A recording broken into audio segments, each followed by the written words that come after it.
Então, bom dia a todos. Vamos começar agora. Muito bom. Pessoal, agora silêncio, por favor, e concentração. Espírito de oração, enquanto ouvimos a palavra. Ok. Eu tenho saboreado cada momento desse acampamento, desse retiro, e conviver com os irmãos é muito bom. Me sinto em casa, me sinto na família. Não tanto na família, porque senão eu já estaria brigando com alguns irmãos, né? Porque toda família sempre tem isso, né? Estou gostando demais das meditações da manhã. E essa aqui me chamou a atenção, porque falou do Batman, né? E eu sei que vocês não sabem disso, mas esse primeiro Batman dos anos 60, Adam West, ele foi aquele que experimentou a glória, a fama, não é? Do ser o primeiro Batman.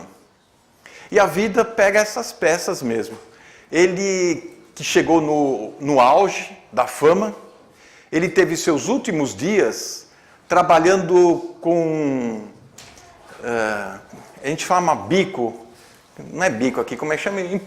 Improviso, um biscate, num circo.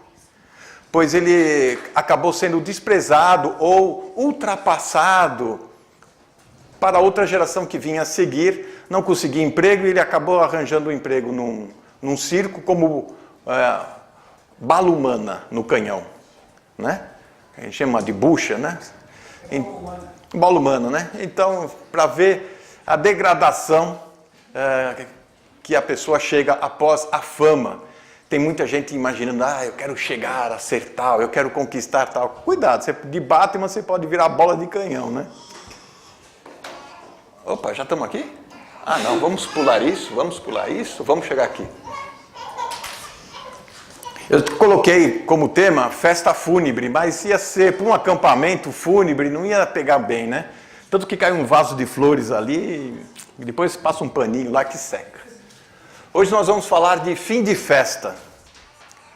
E o que chama atenção neste momento da história é que precisamos observar como está caminhando o desenvolvimento do episódio de Daniel na Babilônia. O capítulo 5 que nós vamos estudar porque está na sequência bíblica dos fatos, e nós vamos respeitar os fatos, não vamos seguir a cronologia, pois, se fôssemos seguir a cronologia, do capítulo 4, que estudamos ontem, deveríamos ir para o capítulo 7 e 8. Estes capítulos 7 e 8, eles são proféticos, vão falar da grande tribulação, vão falar mais sobre a queda do império e a sucessão dos outros impérios, que seria Medo-Persa, grego e o romano. Depois do capítulo 8, né, que nós iríamos voltar aqui para o capítulo 5. E do 5 voltaria para o 9, e do 9 voltaria para o 6. É assim que está na cronologia.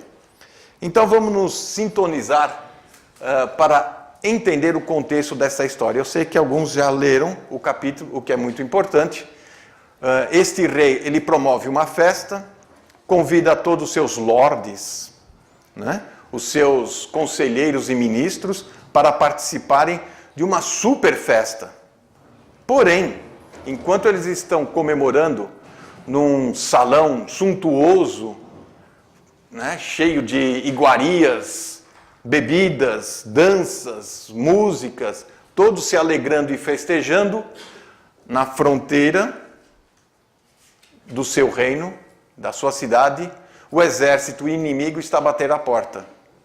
E ele está ignorando estas ameaças e principalmente a sua derrocada. Estamos no ano 539 a.C., os Medo-Persas já estão às portas, ameaçam invadir. Logo, antes de invadir uma cidade, eles criam um bloqueio. Esse bloqueio prejudica a vida das pessoas na cidade, o que provoca fome, guerra, morte, discussão, intrigas.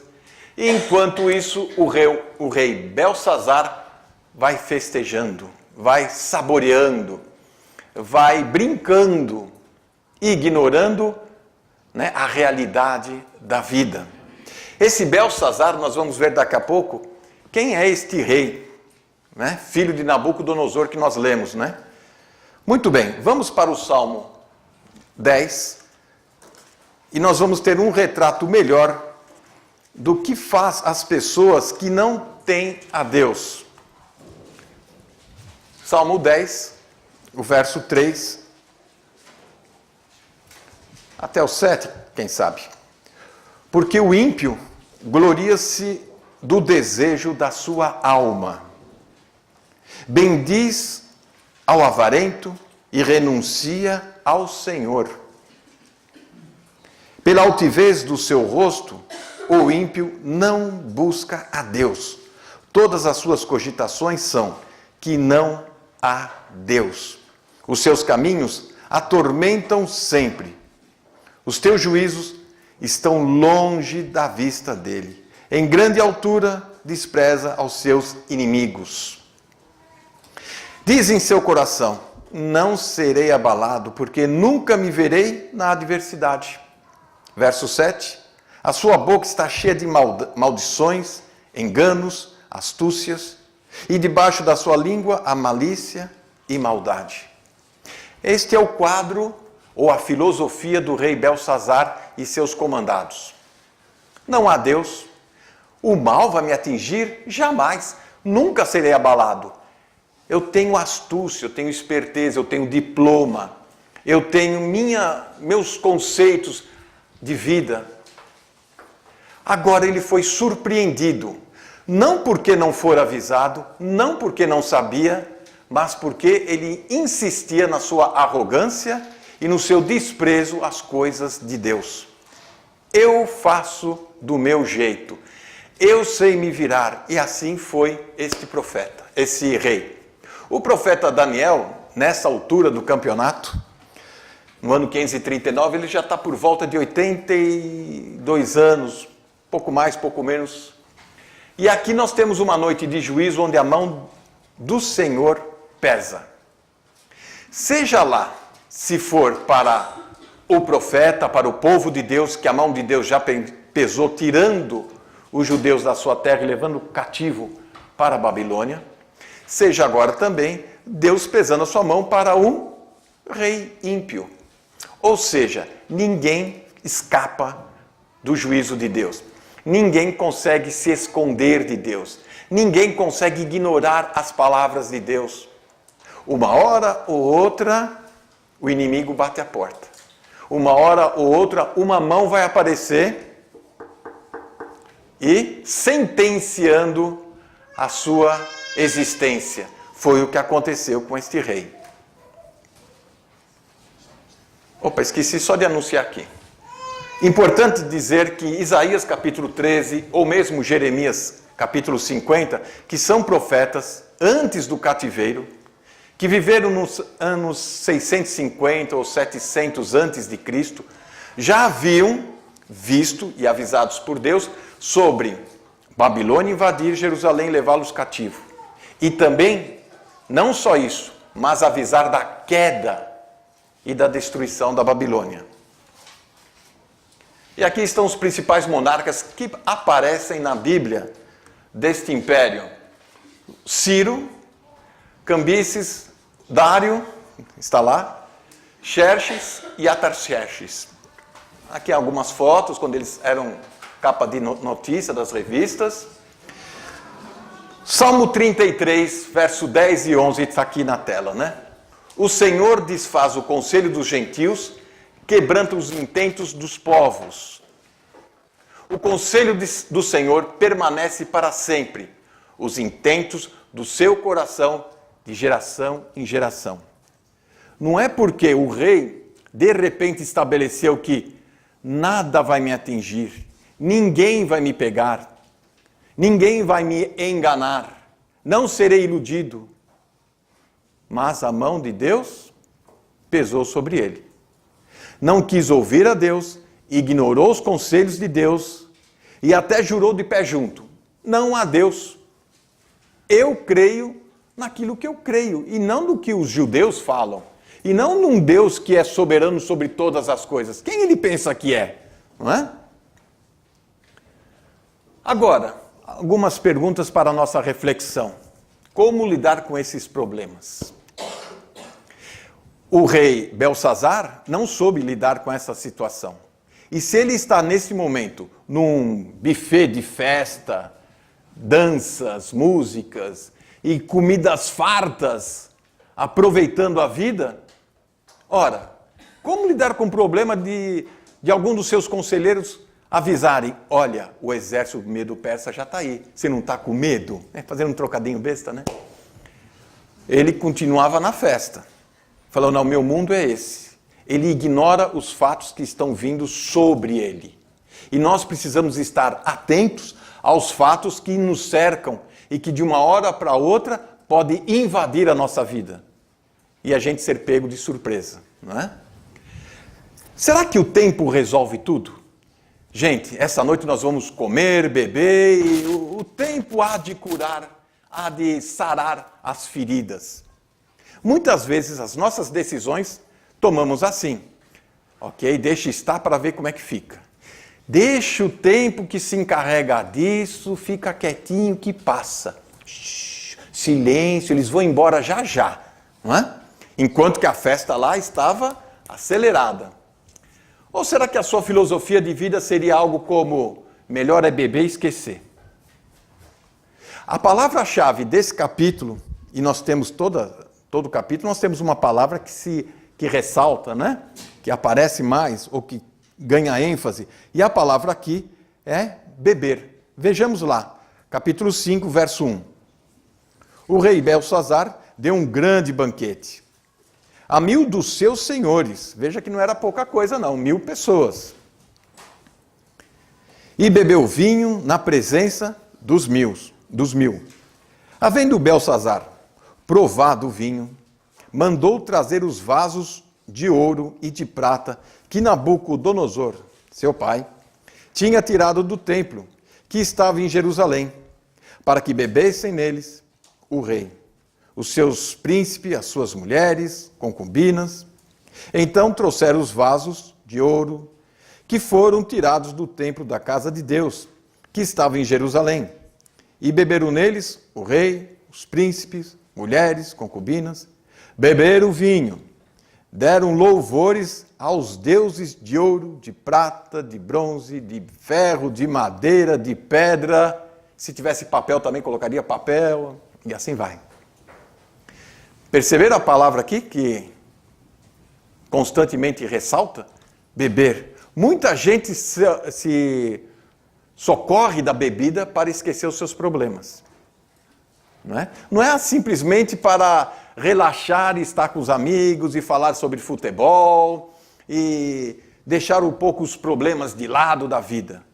Bebem por medo, bebem por fuga, bebe porque são covardes. Um copo é uma coisa, passar a noite inteira bebendo, aqui a situação é bem outra. Vamos dividir o capítulo 5 para entender a evolução dos fatos e nos aperceber de cada detalhe de como a história vai envolvendo e vai culminar na morte do rei. Certo? Primeiro, lemos agora de 1 a 4, eles estão alienados na festa. O mundo está um caos lá fora. Ameaças de morte, de guerra, de violência, eles estão alienados. Vamos continuar festejando, bebendo com as mulheres. A propósito, cadê aqueles vasos de ouro, de prata, que vieram de Jerusalém, eram bonitos? Vamos fazer aqui uma festa. Interessante, por que os vasos do templo de Israel, de Jerusalém? Por que o rei quis colocar isso aí? Como este rei sabia? Ele sabia, era rei, tinha as informações. Vamos guardar esse detalhe até descobrir por que ele ignora o profeta Daniel. De repente, ele está assustado na festa. Não é? As comemorações caminham bem, todos estão felizes, bebendo. No verso 5, na mesma hora, apareceram uns dedos de mão de homem, e escreveram defronte o castiçal, na caladura da parede do palácio do rei. E o rei via a parte da mão que estava escrevendo. Mudou-se então o semblante do rei, e os seus pensamentos turbaram. As juntas dos seus lombos relaxaram, e os seus joelhos batiam um ao outro.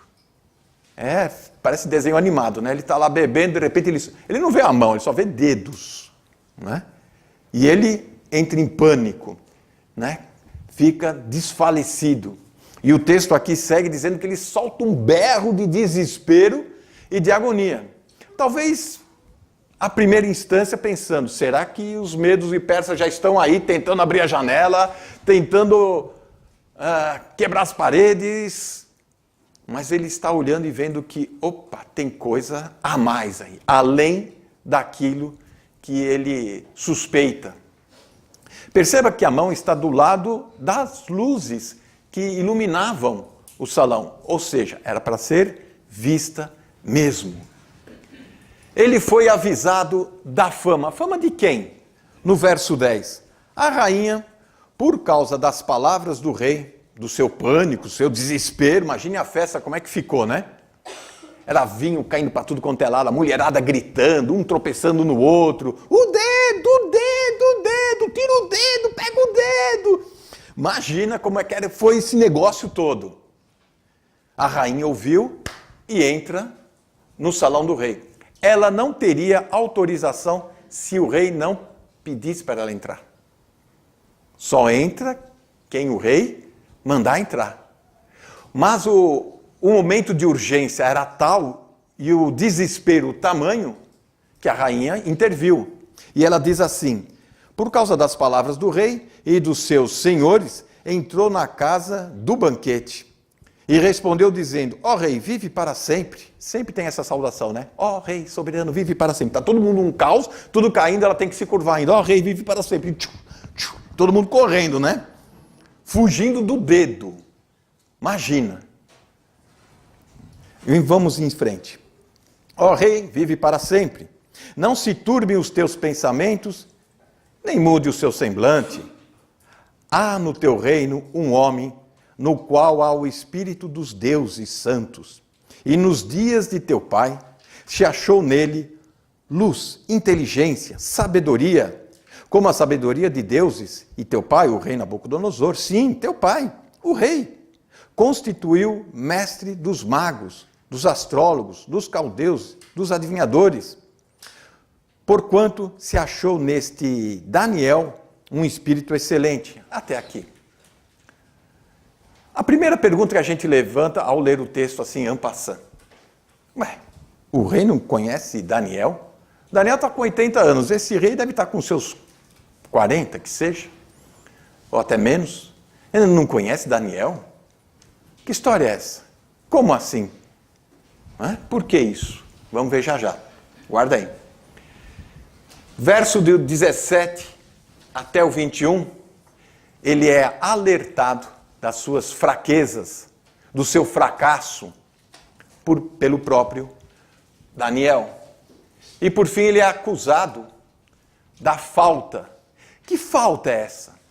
Qual foi o grande erro desse rei? O que ele ignorou que era de suma importância na vida dele? Por fim, a festa vira um funeral. Acaba que ele é morto naquela mesma noite. E o texto não diz como ele foi morto.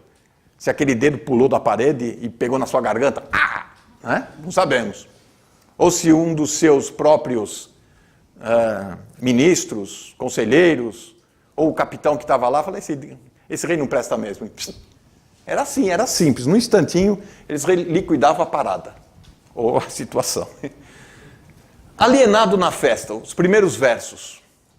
Um entretenimento. Como o jovem gosta de entretenimento, para encobrir a terrível realidade que virá.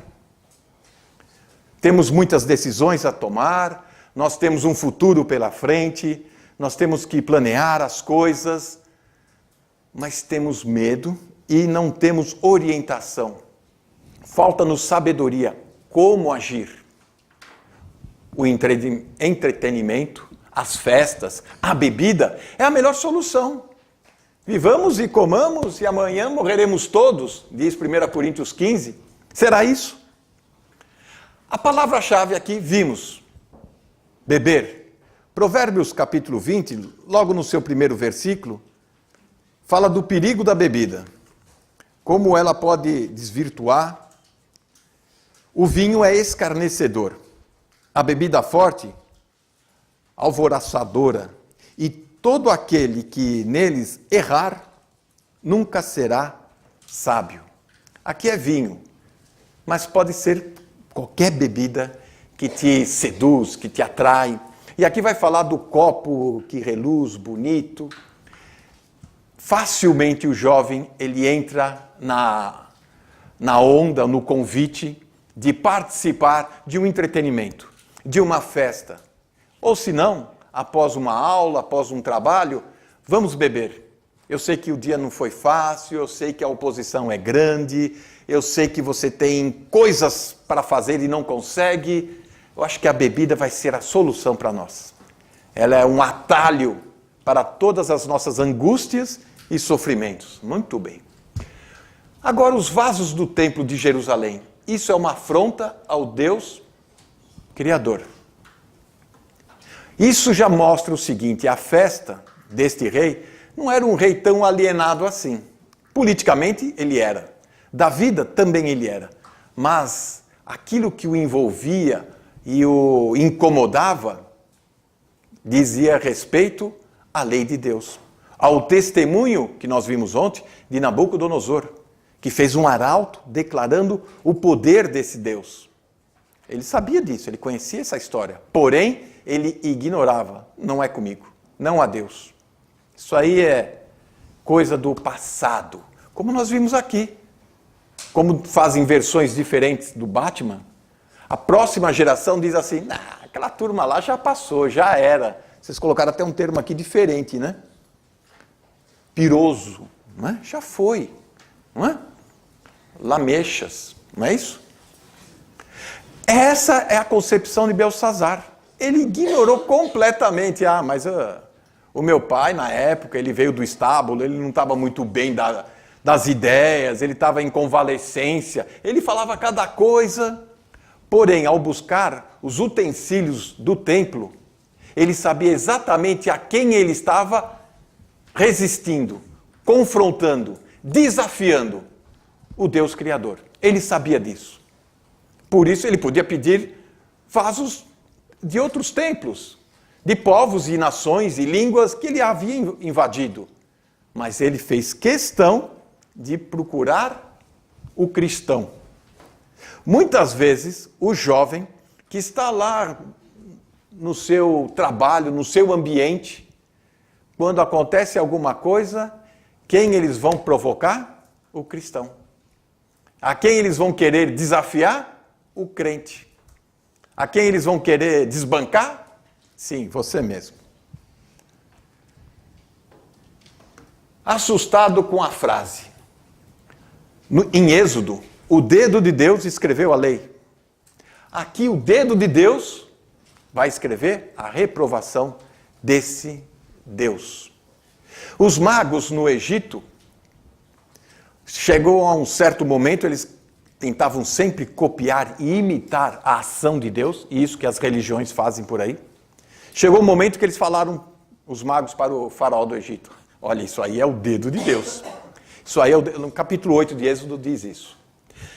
Não há solução para o desespero dos homens, quer seja nas religiões, nas ciências, elas só aumentam a nossa insegurança. Vamos ver o que diz 1 Tessalonicenses, capítulo 5. Muitos abandonam a igreja e vão se socorrer de outros mestres da ciência, ou falsa ciência, e etc. 1 Tessalonicenses 5, versículo 1. Mas, irmãos, acerca dos tempos, estações, não necessitais de que vos escreva, porque vós mesmos sabeis muito bem que o dia do Senhor virá como o ladrão da noite. Eles estão na noite aqui comemorando, Belsazar e a sua turma. E de repente, subitamente, vem o juízo de Deus. Verso 3. Pois que, quando disserem a paz, segurança, então lhes sobrevirá repentinamente destruição, com dores de parto, e assim vai. Eles estavam comemorando, festejando, todo mundo estava relaxando, em paz, rindo, contando histórias, casos. Subitamente, uma mão aparece. Não precisou uma mão, precisou um dedo. O dedo de Deus. Pronto. Pesou. A gente fala, a mão de Deus pesa. Não precisa ser a mão, não. Só o dedo já incomoda muito. Agora a rainha entra. Ela é viúva de Nabucodonosor. Conta e lembra sobre esperança, fala do amor, mas ela ignora o juízo. Esta rainha e este filho de Nabucodonosor, Belsazar, na verdade ele já é neto de Nabucodonosor. Ele já é de uma outra geração. Ele é filho de Nabonido. Se você colocar lá no Google, dá uma googada, né? A história de Nabucodonosor, você vai ver que na morte de Nabonido, houve uma sucessão de 2 reis, e um deles durou 1 ano, o outro durou 1 mês, um matou o outro matou um, até chegar Belsazar, sendo que um era cunhado do outro. Cuidado, cunhados, né? Fica aí o alerta, né? Veja o verso 13 de Daniel 5. Então Daniel foi introduzido à presença do rei. Falou o rei dizendo a Daniel, és tu aquele Daniel, um dos filhos dos cativos de Judá? E que o rei, meu pai, trouxe de Judá? Olha o desprezo, o desdém que ele faz. E nisto mostra e denuncia o quanto ele sabia sobre Daniel. Ele sabia que ele era cativo de Israel. Ele sabia que tinha sido preferido de Nabucodonosor. Ele tinha história, porém ele ignorava a história. Nós temos hoje a história. O que vamos fazer com a história? Aqui está. Verso 15. Aparecem uns escritos na parede. Que escritos são esses? Agora mesmo foram introduzidos à minha presença os astrólogos, os sábios, para lerem este escrito. Me fazes saber a sua interpretação. Ora, o que for escrito na parede, talvez conseguiriam ler, mas o significado, o que significava, o que representava, o mundo está caindo aqui. Pode deixar, né? Tá bom. Não caindo um vaso com as flores. O que representavam? Ora, estes escritos, se fosse assim, vou te pegar, o bicho vai pegar, podia ter escrito isso na parede, né? O bicho vai pegar, né? Aí o rei já ficava, né? Saída pela esquerda, tinha que ter algum escape. Porém, provavelmente foi um anagrama que apareceu. O que é esse anagrama? Alguns símbolos que denotam ou passam, de fato, o conteúdo da mensagem. Assim como nós temos litro, quilo, o cifrão do dinheiro, algumas nomenclaturas. Mas qual o significado disso para a minha vida? Muitas vezes nós vamos ler a Bíblia e não entendemos o seu significado. Entendemos as palavras, compreendemos a história. Mas como vamos aplicar essa palavra na minha vida diretamente?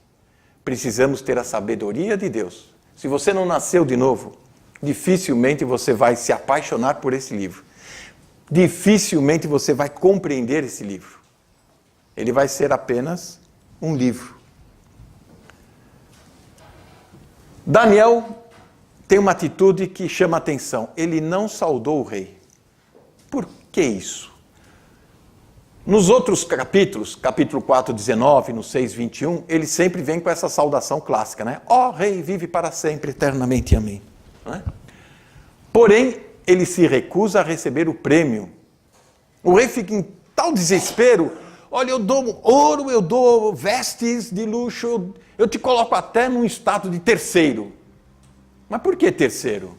Eu quero ser o primeiro, eu quero ser o segundo, o terceiro, não é? Bom, pelo menos fica no pódio, né? Ter o primeiro, o segundo e o terceiro, e você ganha a medalha de bronze. Pode ser? Ele, opa! Provavelmente a rainha era a comandante-chefe, e Belsazar seria então o segundo, e o terceiro, ele está oferecendo o posto aqui. Qual a aplicação que nós podemos ter deste episódio? Primeira aplicação, Daniel é uma espécie, um tipo de Espírito Santo que intervém para falar com o rei que está em desespero e que não está percebendo o perigo que corre.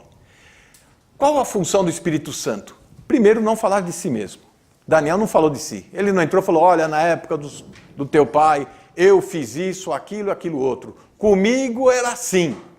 Na minha época, nós sabíamos como fazer. Você deixou os medo-persas chegar até a fronteira. Agora é tarde demais.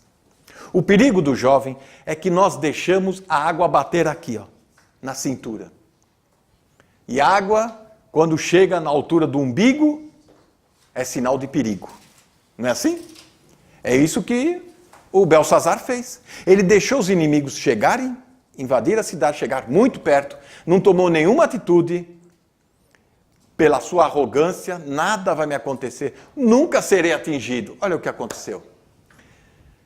Ele dá testemunho de Deus, como Deus agiu na história.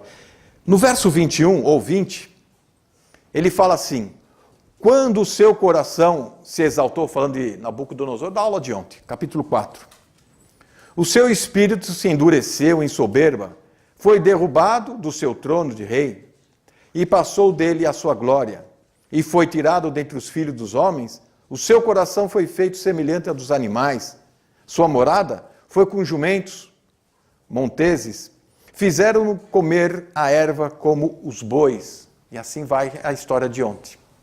O que Daniel está fazendo é realçar o poder de Deus.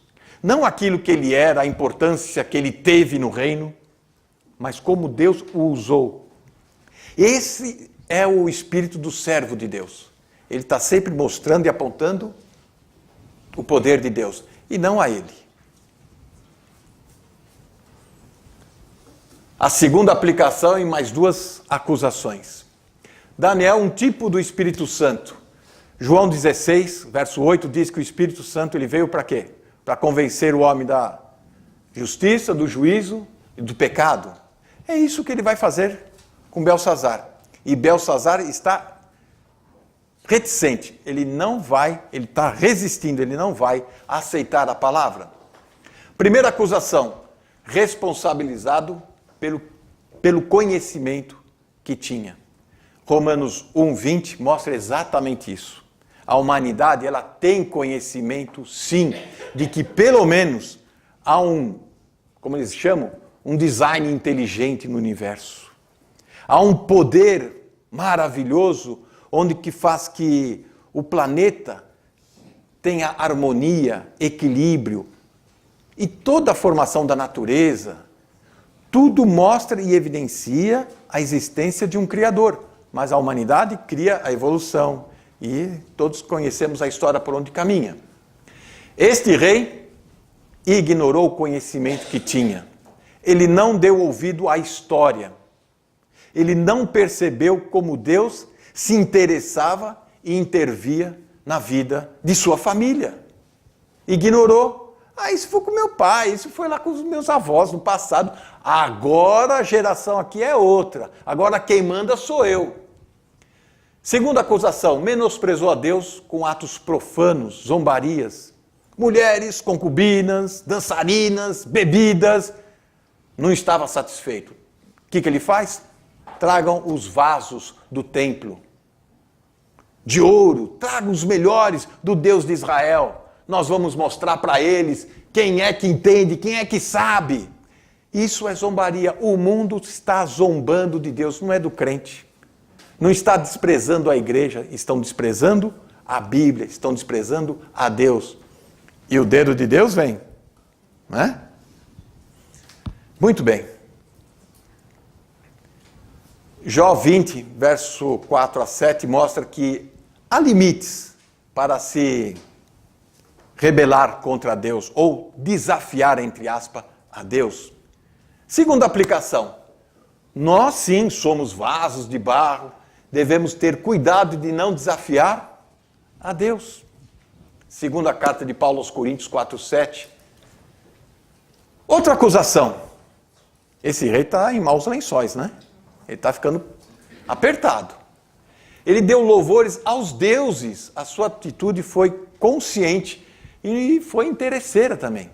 Não só com os vasos do templo, não só bebendo vinho, mas dando louvores, e falamos muito de louvores esses dias, aos deuses. O seu comportamento, as suas expressões, as suas alegrias, as suas ações, elas sempre vão dar louvor a alguém. Tem gente dando louvor às coisas do mundo, não é? Com a moda, com o comportamento, seguindo tendências. Isto são louvores a deuses pagãos, ao Deus deste século, onde o mundo jaz no maligno. Ou então, você, com convicção, resoluto, determinação, vai dar louvores ao Criador. Segunda aplicação, Daniel, tipo do Espírito Santo que anuncia o que há de vir. E aí o que há de vir é isso aqui. Está lá no verso 24, 25, 20, até 29. E aparecem estas letras. Many, many. Ou seja, um reforço, uma ênfase do que está acontecendo. Contado, numerado, tekel, peso conferido na balança. O farsim, ou pérez no plural, dividido, distribuído e destruído. É o que aconteceu com ele. A dificuldade não estava dar definição de conceitos do termo, mas perceber o significado daquela mensagem. Muitas vezes a mensagem de Deus para nós, ela não vem de forma tão nítida e clara, que faz com que você caia, como Paulo, que estava a caminho de Damasco. Saulo, Saulo, por que me persegue? Quem és tu, Senhor? Eu sou Jesus que você me persegue. Ih, sério? E agora? Às vezes, por muitas vezes, nós precisamos perceber o que Deus está falando. E quando nós queremos perceber o que Deus está falando, nós temos que nos cercar de pessoas que entendem da palavra. Chamaram astrólogos, chamaram caldeuses, filósofos, sábios. Ninguém sabe nada disso. Chamaram Daniel. Este homem sabe. Este homem conhece. Conhece a história, conhece as escrituras. Ele pode te ensinar. No começo, quando você recebe a palavra de Deus, você tem que se cercar de alguém que saiba da palavra. Tenha experimentado a palavra. Principalmente vivenciado a palavra. Para aprender. Para conhecer.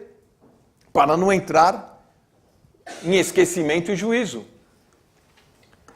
Aqui, no final do capítulo, o que nós vamos encontrar? O caráter do tempo dos gentios, que começa com Nabucodonosor e segue até hoje. Nós temos idolatria, rebelião, descaso, desprezo a Deus. Hoje, dificilmente você vai acabar de ouvir um telejornal da noite e alguém dizendo, Deus abençoe, boa noite. Ninguém fala isso, não é? Ninguém. Ninguém acorda de manhã, liga aí a televisão ou o rádio, né? Bom dia, esse é as misericórdias do Senhor se renovaram a cada manhã. Ninguém fala isso. Eles vão falar, não, isso aí ficou maluco, ficou louco, não é? Agora, profecia foi cumprida sobre a queda da Babilônia. Ou seja, a palavra de Deus, ela não falha. Se 50, 100 anos antes de acontecer os fatos, Deus havia anunciado, Babilônia vai vir, vai levá-los cativo, porém, 100 anos depois, ela será destruída. Isso quer dizer que a palavra de Deus não falha. Podemos confiar e confiar mesmo. Aqui, Deus não julga sem primeiro responsabilizar o pecador. Deus poderia ter simplesmente deixado os medo-persa entrar, invadir o salão e acabado com a festa. Aí sim seria uma festa para os medos e persas. Podia ter desabado o palácio do banquete, mas Deus se prepara no sentido de avisar antes. Não é? Responsabilizar antes o pecador. Olha, vai acontecer isso na sua vida, mas você precisa saber por quê. E acontece o fato.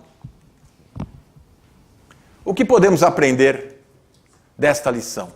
Ontem lemos Lucas 12, no verso 20, onde uma pessoa ganha farturas e fala, eu vou construir novos celeiros porque a colheita foi fantástica esse ano. Eu estou enriquecendo, eu vou poupar, eu vou aplicar, eu vou comprar, eu vou conquistar. Até que ele escuta a palavra, louco, amanhã pedirão a tua alma e o que tens preparado, para onde irás? Essa é a grande pergunta, essa é a grande questão. Belsassar ignorou as ameaças, deixou que o inimigo se aproximasse e fizesse parte já do seu território. Mas ele se achava seguro no seu banquete, no seu palácio, com seus amigos, festejando, e de repente, um dedo mudou a história da vida dele e do império dele também. Um império fantástico, grande, gigantesco, foi destruído com um dedo.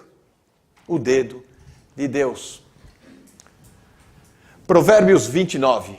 O homem que muitas vezes repreendido, endurece a cerviz, as costas, o pescoço, de repente será destruído sem que haja solução, sem que haja remédio. Muitas vezes você está ouvindo a palavra de Deus. Se você não tomar uma atitude, se você não responder, não tomar uma decisão, a conclusão vai ser que você vai cada vez mais se endurecendo. E vai chegar um ponto que o que vai acontecer será um desastre. Querem um exemplo? Faraó do Egito. Ele foi ouvindo a palavra de Deus. E o coração dele foi se endurecendo. Se endureceu tal tamanho que não tinha mais retorno, que Deus falou o quê? Bom, vamos apressar o processo, vamos endurecer de vez e acabar com essa história. Muitas vezes é assim. Bom, acho que aqui não tem mais jeito, né? Já fizemos o possível, não tem como desligar os aparelhos. O pecado nunca fica impune. A rebelião contra Deus, ignorar a Deus, não atentar para o que Deus fez na história, não só na história bíblica, mas na história desta nação, da sua família. O testemunho que você tem escutado, ouvido, participado, ignorar isso, não levar em consideração, é pedir para a morte, é pedir para acabar a festa. A história sempre ensina, e ela mesmo cobra, o desprezo que a ela damos. Uma coisa é aprender a história. Sabemos a história de Belsassar, sabemos a história de Daniel, sabemos a história de Moisés. Bem diferente é aprender da história. O que podemos extrair para a minha vida desta história. Saber, todo mundo sabe. Qualquer outro que esteja em qualquer outro lugar vai saber dessa história. Agora, aprender da história. As pessoas hoje não dão atenção às lições do passado. Mostram-se ignorantes quanto ao presente e totalmente despreparadas às consequências que virão. Belsassar estava completamente despreparado para as consequências que estavam à sua porta. O exército medo-persa. Por quê? Ignorou os fatos da história. Não aprendeu com a história. Com a história de quem? Do próprio pai, vulgo avô, aqui no caso, Nabucodonosor, que teve experiências com Deus, ouviu o testemunho da família e ignorou que até havia um profeta um homem de Deus, que a rainha alertou. Olha, calme-se, não fique perturbado, não entre em desespero e pânico. Há um homem aqui que conhece a palavra de Deus e ele vai te interpretar. Se você quer conhecer a palavra de Deus, não recorra a grandes mestres da ciência, a filosofia, a doutores de teologia. Tem gente que tira diploma de doutor em divindades. Eu não sei como é que é isso. É uma coisa estranha para mim, não sei para você. Né? Eu sou doutor em divindade. Como se colocasse Deus num divã e começasse a analisar Deus, né? Fazer, que é legista, teólogo legista, não sei como é que é isso.